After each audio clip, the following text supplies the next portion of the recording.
حضرت انس رضی اللہ تعالیٰ عنہ نقل کرتے ہیں کہ نبی اکرم صلی اللہ علیہ وسلم نے فرمایا کہ تین خصلتیں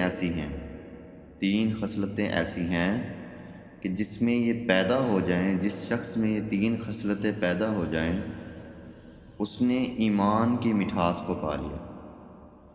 اب کون کون سی تین خصلتیں ہیں؟ بخاری کی حدیث سنا رہا ہوں۔ اول یہ کہ اللہ اور اس کا رسول اس شخص کے نزدیک سب سے زیادہ محبوب بن جائے۔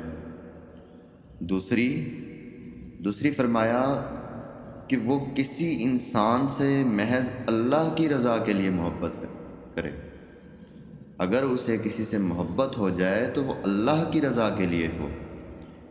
تیسری فرمایا کہ وہ کفر میں واپس لوٹنے کو ایسا برا جانے کہ جیسا کہ آگ میں ڈالے جانے کو برا جانتا ہے۔